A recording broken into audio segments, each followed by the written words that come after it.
अपने ही चंचल मन को अपने ही बस में करके एकाग्रता, स्थिरता एवं स्वयं अपने आप में शांति का अनुभव करने के बाद स्वयं मैं कौन हूं को जानने की दृष्टि से साधना करते करते आज 1452 दिन हो गए।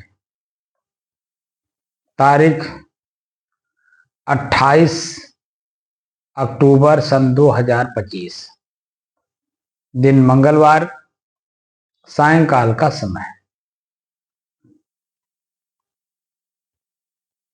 प्रसंग चल रहा है चिंतन। तो चिंतन के हर पहलू पे हमें चिंतन करना है।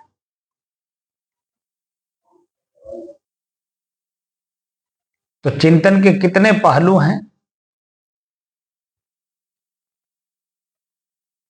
सुकरात ने जो एग्जाम्पल की सुबह हमने दिया, सुकरात ने अपने लोगों के बीच में, अपने देश में चिंतन करने की बात जब करता है तो उसके अपने ही देश के लोग उसे फांसी पे चढ़ा देते हैं, क्योंकि तत्काल में उसकी बात समझ में नहीं आती। और वही सुकरात जब फांसी लोगों के द्वारा फांसी देने पे जब शरीर में नहीं रह जाता है, इसको कहते हैं मर गया, उसके मरने के बाद उसकी सब बातें लोग स्वीकार किए।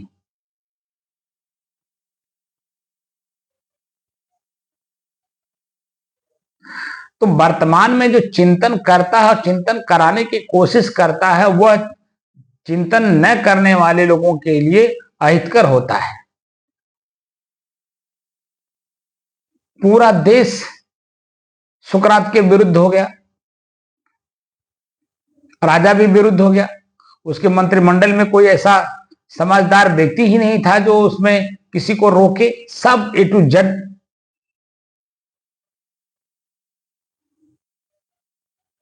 उसकी बात को कोई सुना तो, लेकिन उस पर विश्वास नहीं किया। अब विश्वास न करने के नाते सुकरात को ही मार दिया गया, उसके अपने ही देश के लोग उसे फांसी पे लटका दिए। अंत में आज वो पूजनीय है उसी देश में, अपने लोगों के बीच में सुकरात पूजनीय है, क्योंकि उसने लोगों के अंदर में चेतना जागृत की और वह चेतना आज उन लोगों के लिए अमृत का काम कर रहा है। अब वह व्यक्ति पूजनीय हो गया।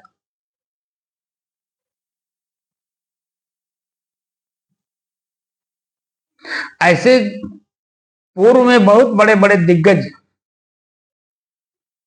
जो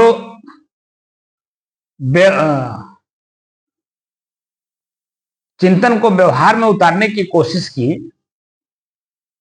उन लोगों को आम लोगों ने अपने वर्तमान के स्थिति परिस्थिति से विपरीत समझा और उनको राजा से आज्ञा दिलवा करके उसे मरवा दिया।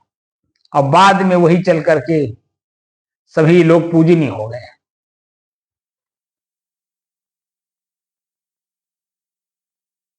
विश्व में से अनेकों उदाहरण हैं।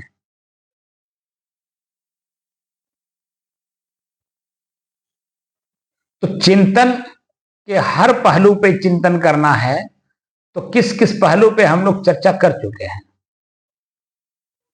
चिंता और चिंतन एक सिक्के के दो पहलू हैं, चिट और पुट। आप जब सिक्का उछालते हो चिट पुट वाली, तो एक ऊपर रहता है एक नीचे रहता है। आपने उछाल दिया, ऊपर वो उड़ गया घूमता हुआ।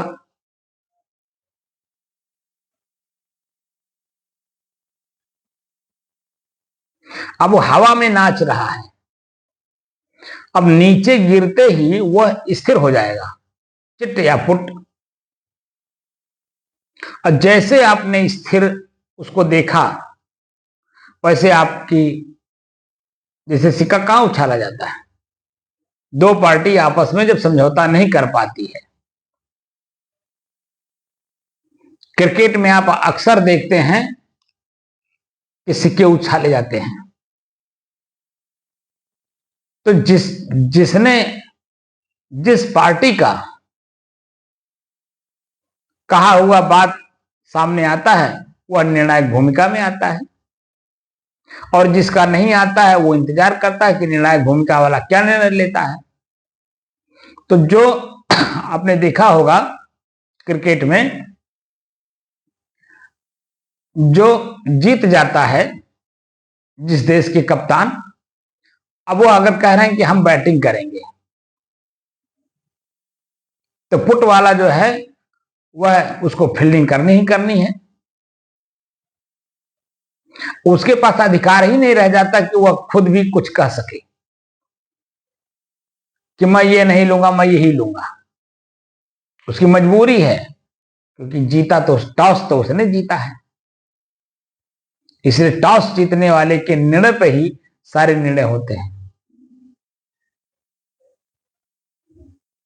वह एक किसी समय समस्या का समाधान वो बीच का निकाला गया था। पहले कबड्डी होती थी और कई खेल होते थे, तो उसमें परेशानियां बहुत होती थी। क्रिकेट में ही शुरुआती दौर में बहुत परेशानियां आई हैं, बहुत सारी समस्याएं आई हैं। उन समस्याओं को देखते हुए एक उसका विकल्प ढूंढा गया, ऑप्शन ढूंढा गया। और ऑप्शन क्या है? चिंतन का ही फल है। समस्या समाधान ही चिंतन का फल है। तो चिंतन के हर पहलू पे हमें चिंतन करना है। तो चिंतन कब हम करते हैं? जब हम चिंता से ग्रसित होते हैं, जब मेरे सारे दरवाजे बंद हो जाते मेरे मस्तिष्क की, अब कोई रास्ता नहीं रह गया, अब क्या करें क्या। ये जो स्थिति हमारे मन की बनती है, अब मैं करूं क्या करूं, किसके पास जाऊं, मैं तो सबको कह करके देख लिया, सबके पास जा करके देख लिया, अब मैं किसके पास जाऊं। तो चंचल मन है, दुखी मन है, पीड़ित मन है, इसीलिए ऑप्शन दिखाई नहीं देता।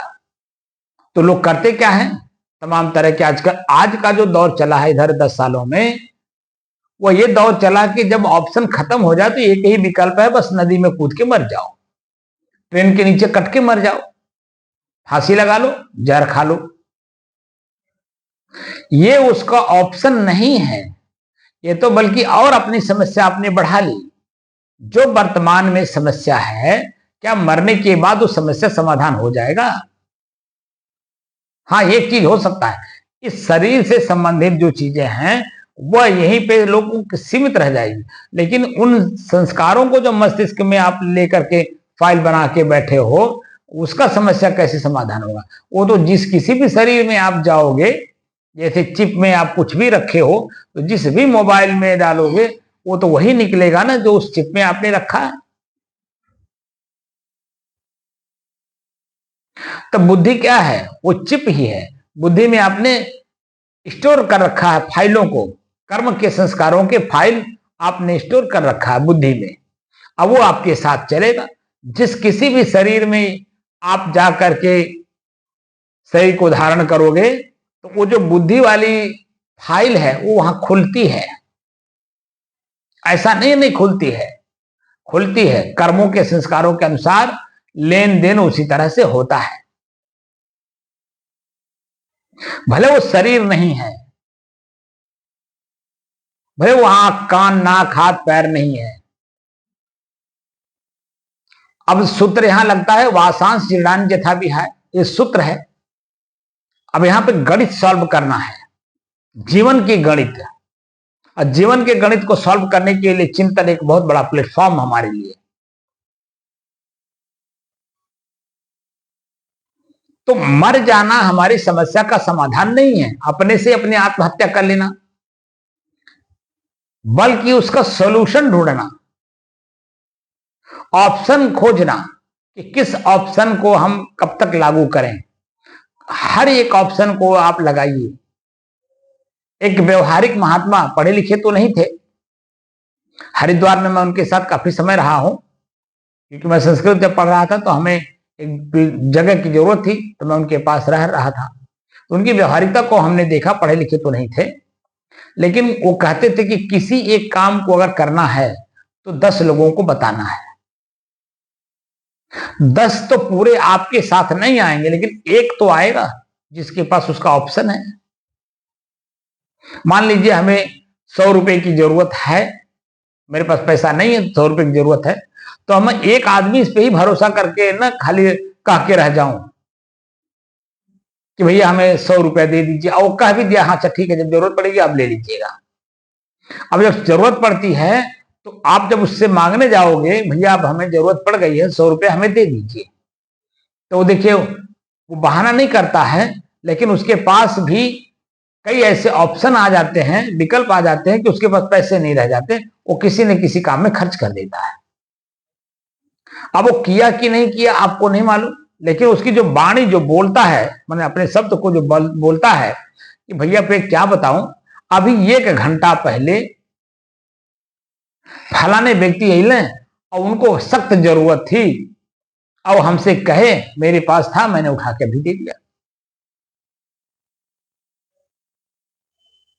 अगर आप जहां बैठे हो वहां आपने सीसीटीवी कैमरा लगा रखा है और वॉइस रिकॉर्डिंग उसमें है, तो और क्लियरिटी वाली वो सीसीटीवी कैमरा है, तो कौन बैठा है, क्या बातचीत कर रहा है, उस वॉइस रिकॉर्डर में रहता है।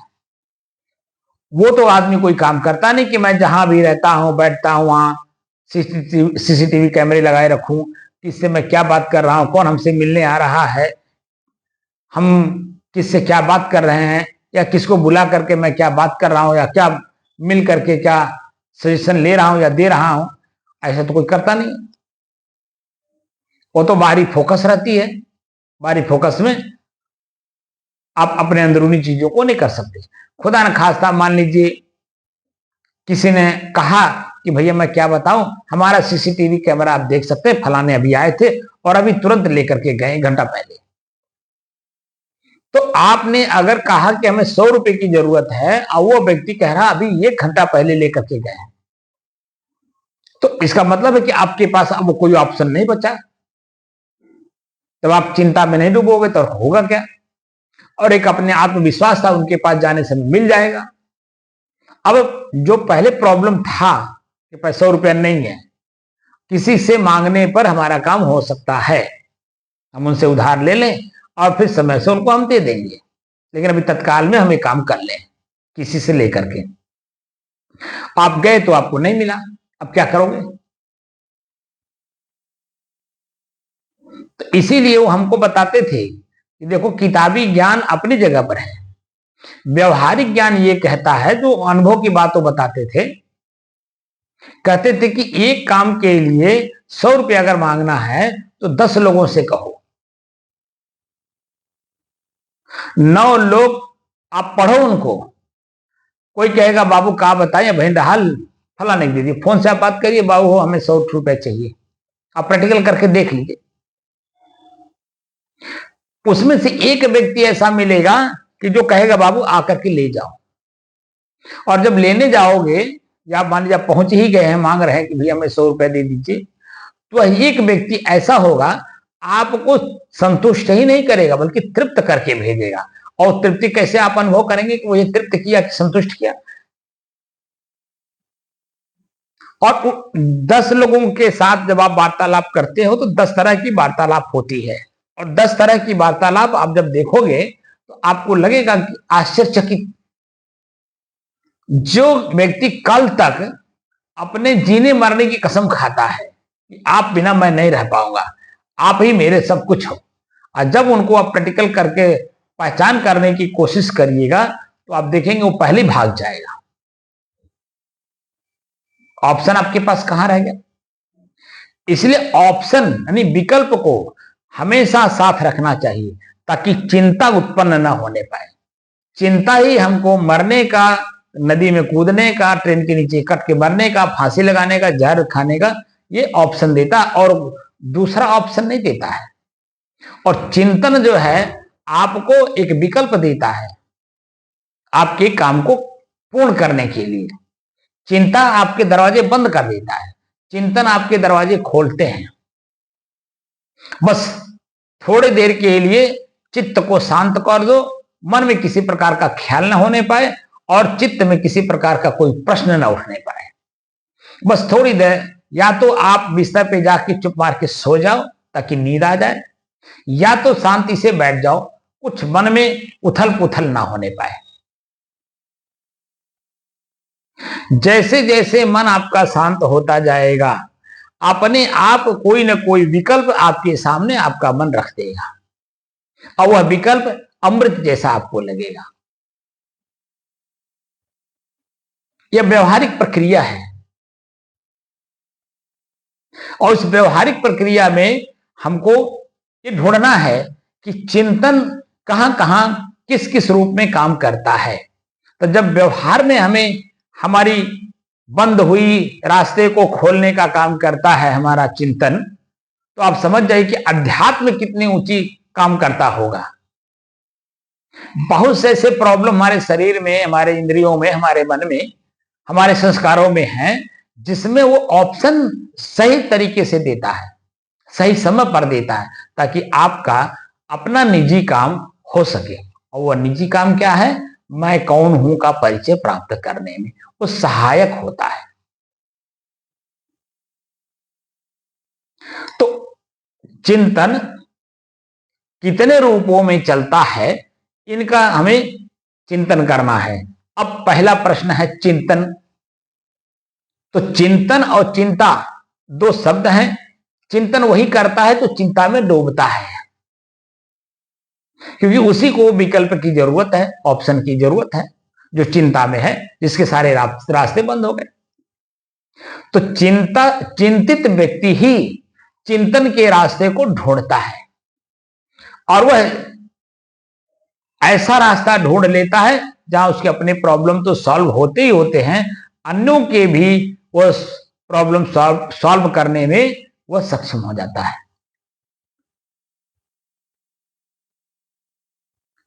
तो विकल्प क्या है, चिंतन में विकल्प क्या है।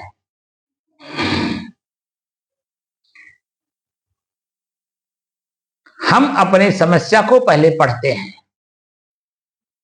और हमारी अपनी समस्या में समाधान के लिए किसके पास जाऊं कि वो मेरा समाधान कर सके, मेरी समस्या का समाधान कर सके। तो जो अपनी समस्या को पहले देखा होगा, जाना होगा, पढ़ा होगा, उसमें डूबा होगा, वह आपकी बात को सुनेगा। और वह व्यक्ति होता है एक। आपके अपने ही जीवन में एक कोई ऐसी बड़ी समस्या होती है, जैसे सबसे बड़ा समस्या है शादी विवाह, लड़की का शादी करना है, सबसे बड़ा समस्या है। लड़की की शादी कई यज्ञों का फल देता है।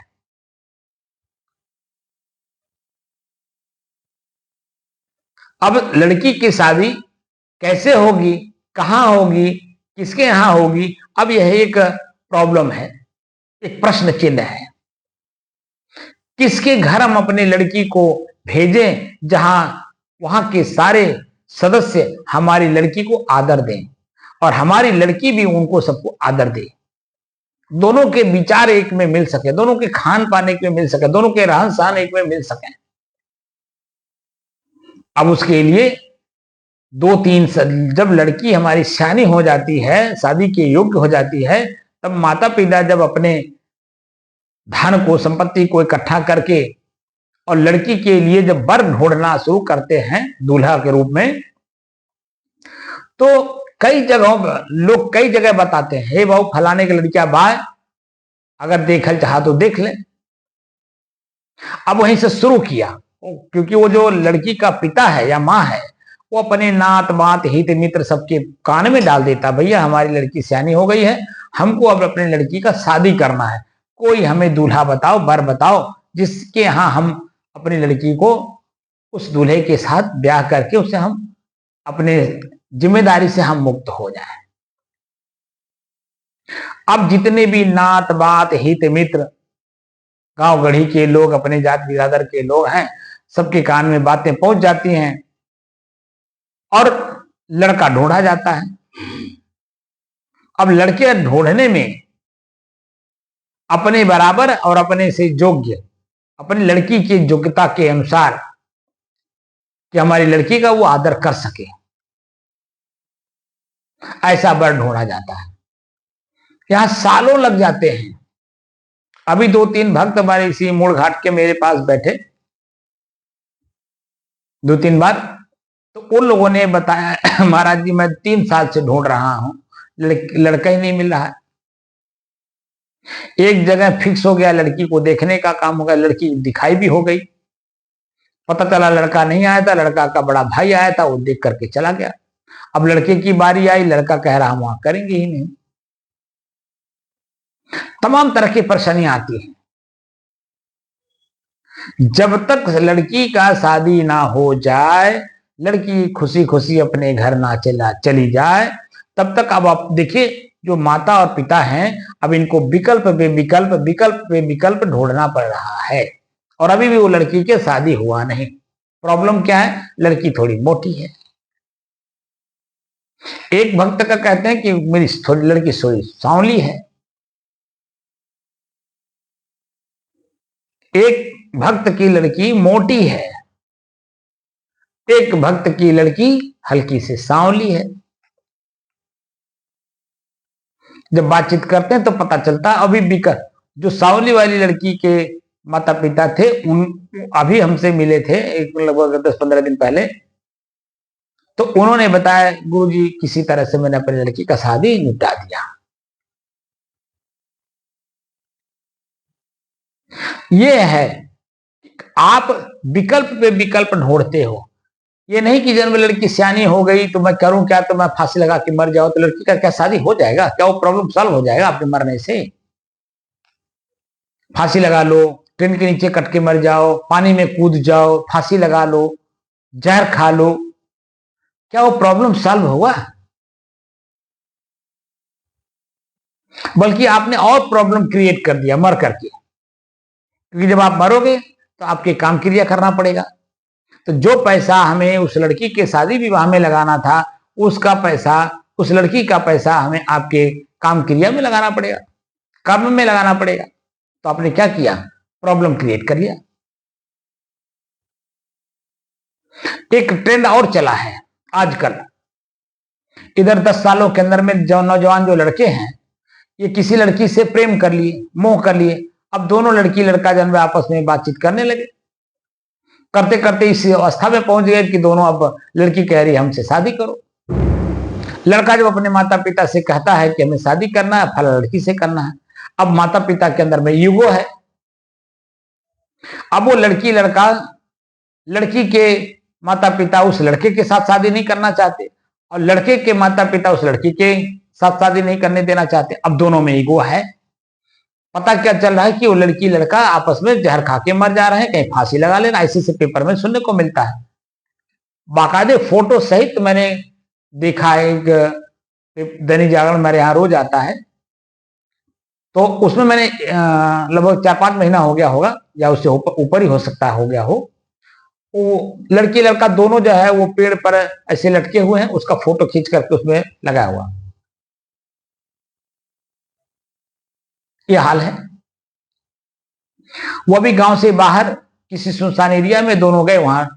तो क्या मरने से क्या अपने प्रॉब्लम सॉल्व कर लिए, बल्कि और प्रॉब्लम क्रिएट कर लिए और प्रॉब्लम बढ़ा लिया अपना जीवन का।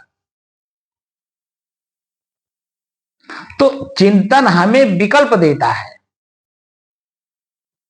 थोड़ा धैर्य रखियो, संतोष करो, सहनशील बनो, ये सब जो शब्द हम लोग बताते हैं धारण करने के लिए, वो इसीलिए कि थोड़ा समय का इंतजार करो। समय आते ही खांचा में सारा चीजें फिट हो जाएगा और वो लड़की लड़का का शादी हो जाएगा और अपना जीवन यापन करो, खुशी खुशी यापन करो। लेकिन ऑन द स्पॉट चाहिए, अभी चाहिए, तुरंत चाहिए, बाईपास चाहिए। तो जो सामाजिक एक प्रक्रिया बना हुआ, जो शब्द के माध्यम से सहनशीलता खत्म हो गई, धैर्य नहीं है, विचार नहीं है, और कई शब्द उसमें लागू होते हैं। अब करोगे क्या? तो सामाजिक प्रक्रियाओं में चिंतन एक विकल्प देता है। समय के आधार पर समय का इंतजार करो और वह विकल्प आपके सामने उपस्थित हो जाएगा, आपकी जिंदगी बेहतर हो जाएगी। लेकिन अगर आप इंतजार नहीं कर रहे हैं, इंतजार ही आपके लिए बहुत बड़ा भारीपन लग रहा है, तो ऑन द स्पॉट क्या होगा? एक जो देहात में कहावत है, अकतैली बिटिवा के बेटवा भाई, अकुआ में डलिस्ट बक्से भाई। ऐसे ही लड़की लड़कियों का आजकल हो रहा है। इतना अपने मतलब आसक्त हो गए हैं शरीर के इंद्रियों में कि वह जरा सा भी धैर्य नहीं रख पा रहे हैं। बस तुरंत चाहिए। जैसे माता पिता के सामने उन्होंने कहा कि जन्म हमें इस लड़की के साथ विवाह करना है, लड़का वाले ने कहा, अब मां ने सुना, तुरंत जन्म रोक दिया।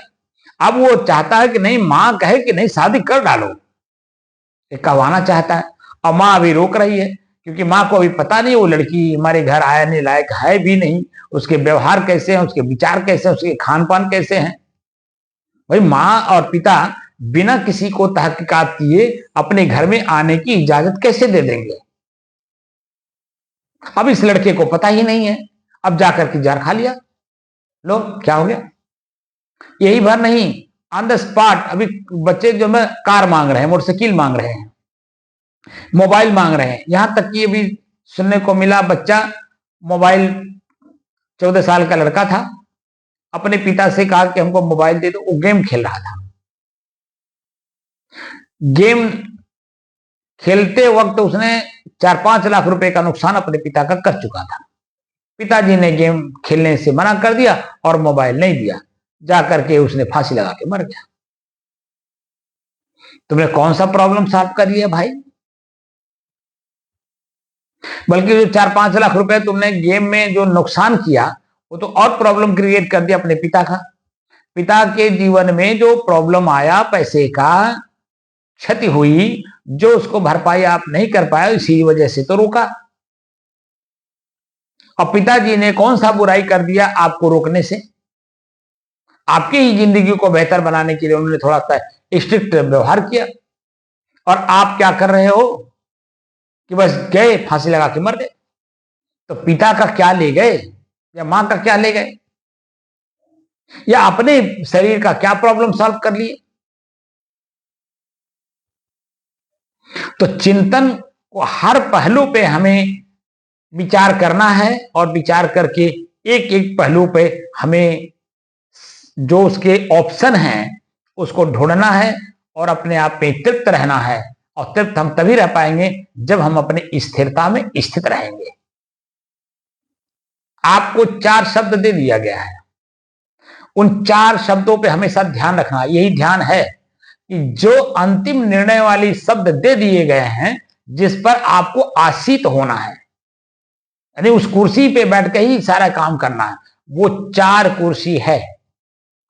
स्वयं अपने आप में आप शुद्ध हो, उस शुद्धता का हमेशा ध्यान रखो कि मेरे में कोई मिलावट नहीं है, किसी भी प्रकार का मिलावट नहीं, ना वहां चिंता है ना वहां चिंतन है, दोनों ही नहीं है, वह मेरी अपनी शुद्धता है। दूसरा, मैं स्थिर हूं, मैं चंचल नहीं हूं, मैं चलायमान नहीं हूं, क्योंकि मैं प्रकृति नहीं हूं। जो कुछ भी चलायमान क्रिया के रूप में दिखाई दे रहा है वो सब प्रकृति है, मैं प्रकृति नहीं हूं, प्रकृति से अलग मैं उसका उपभोक्ता पुरुष हूं। तो 2 शब्द मिला, एक मिला अपने आप में मैं शुद्ध हूं, दूसरा शब्द मिला मैं अपने आप में स्थिर हूं, तीसरा शब्द मिला मैं अपने आप में शांत हूं। अशांति मेरे जीवन में कहीं है ही नहीं। वह जो अशांति आई वो क्यों आई, इस पर भी हमें विचार करना होगा, लेकिन अभी वो पॉइंट अभी नहीं आया है। अभी पॉइंट है सिर्फ चिंतन का। चिंतन के हर पहलू पे हमें चिंतन करना है। तो चिंता और चिंता के साथ साथ चिंतन। चिंता जब आदमी को होता है तो उसके रास्ते बंद हो जाते हैं। चिंतन जब जागृत होता है तो वहां एक ऑप्शन दे देता है, एक विकल्प दे देता है।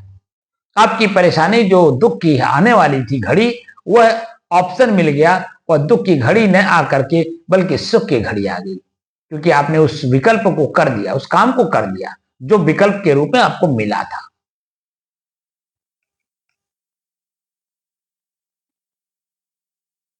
तो मन चित्त प्रसन्न हुआ, आगे अन्य काम और करने के लिए क्षमता बढ़ गई, ताकत आ गया, उत्साह उमंग हो गई।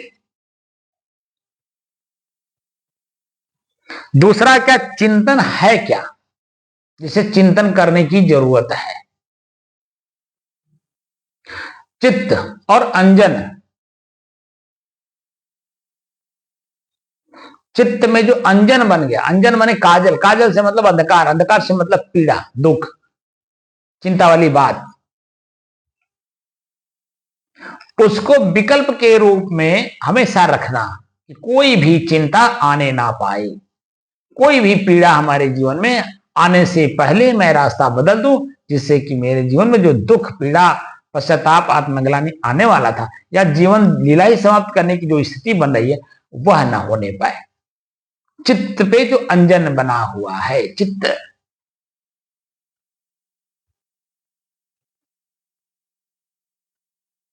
तो चित्त क्या है?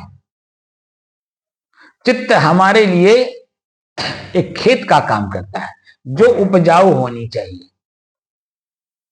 उसमें खरपतवार नहीं जमा होना चाहिए, परती नहीं पड़े रहनी चाहिए, और नॉर्मल स्थिति होनी चाहिए।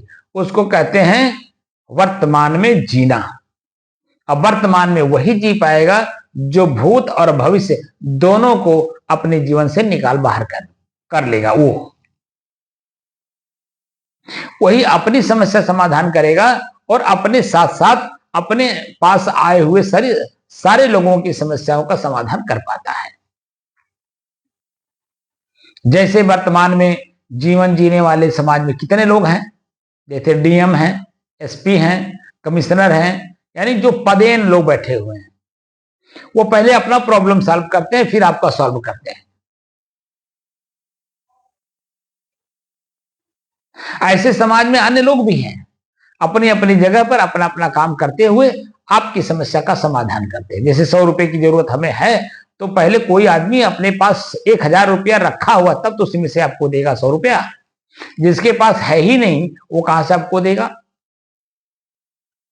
तो हमको विकल्प जब ढूंढा जाए चिंतन के रूप में, तो ये भी ध्यान रखना पड़ता है कि किसके पास जाऊं कि सहर्ष अपने प्रसन्नता पूर्वक हमें वो 100 रुपया दे दे, हमसे कोई प्रश्न ना करे कि रुपया लेके करोगे क्या, दारू तो नहीं पियोगे, मांस तो नहीं खाओगे, विचार तो नहीं करोगे। भाई आपके बारे में जो जैसा जानता होगा वैसी आपके साथ शंका और न शंका दोनों करेगा। शंका भी करेगा, यानी प्रश्न भी उठाएगा आपके सामने कि क्या करोगे, और अगर आपकी आदत को जानता है, अच्छी तरह जानता है, तो प्रश्न भी नहीं करेगा, अच्छा कहेगा ठीक है ले जाओ। दोनों बातें होती हैं। तो चिंतन क्या है, और फिर दूसरा प्रश्न आया कि चिंतन क्यों करना चाहिए। अपनी समस्या का समाधान करने के लिए चिंतन क्यों करना चाहिए, अपनी ही समस्या का समाधान करने के लिए। चिंतन करता कौन है, ऐसे ही प्रश्न करके हमको जानना है हर पहलू पे। तो अभी अन्य प्रश्न जो है सॉल्व तो किया गया, अब चिंतन क्यों करना चाहिए, कौन करता है, चिंतन कौन करता है, इस प्रश्न का उत्तर शुभ हम देंगे।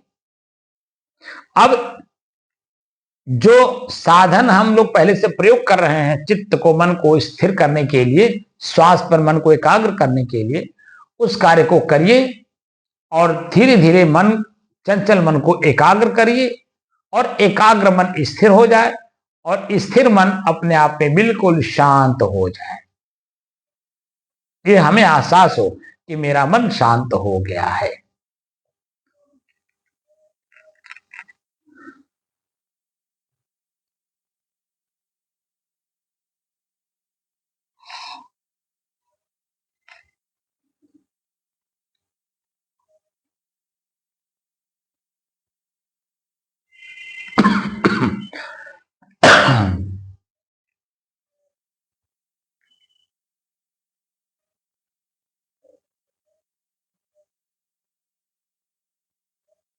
हम लोग जो ये जो कार्य कर रहे हैं, ये कार्य किस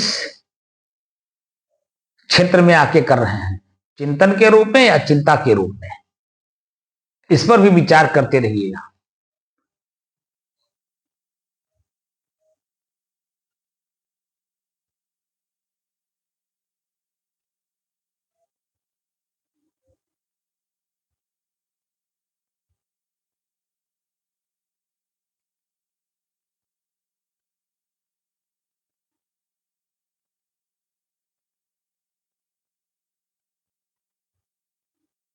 साधना हमें किससे मुक्त करता है और किस में हमें स्थिर करता है, चिंता में या चिंतन में।